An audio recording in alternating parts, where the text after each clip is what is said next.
Pete Buttigieg just read Trump for filth, and it is a beautiful thing. Welcome to Occupy Democrats. I'm David Reddish.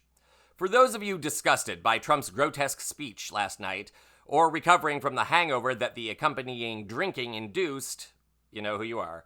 For anyone needing a bit of pick-me-up after last night, count on Pete Buttigieg to be your American sunshine boy. Mayor Pete, Secretary Pete, by any name, to know him is to love him. Mayor Pete first rose to national prominence as the mayor of South Bend, Indiana during the 2020 presidential election. During the Democratic primaries, he shocked the world by winning the Iowa caucus. It suddenly looked like Buttigieg, an openly gay man, had a real shot at the presidency. That would be enough to make Pete Buttigieg a formidable voice in the Democratic Party. While running for president, however, and subsequently as Secretary of Transportation, Buttigieg earned a reputation as a firebrand critic of Donald Trump and Mike Pence. Interviews like this one showed Pete as an articulate, if harsh, critic. You give us some insight into what she might say to justify why she was for Medicare for all then and is not for it now, for example.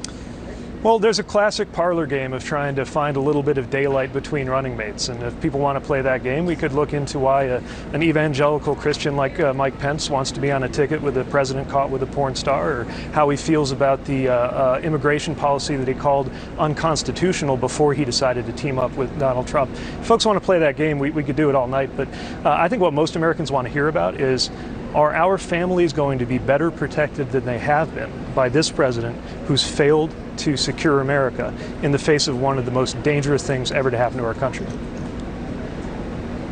Will the question be answered of whether... That never gets old, does it? Naturally, with Donald Trump returning to the White House, Pete Buttigieg has thoughts. Last night saw Trump give the first joint address to Congress of his new term, and surprising nobody, it was one of the longest in history. Also surprising nobody, it was full of lies and self-aggrandizement. Several Democratic lawmakers even walked out in disgust. As for Pete Buttigieg, he stopped by the Stephen Colbert Late Show to offer some insight into Trump's psychology, right? Why, oh why, is Trump always concerned with size? It almost seems like he's pathologically covering up for his own shortcomings, as it were. What could have caused that?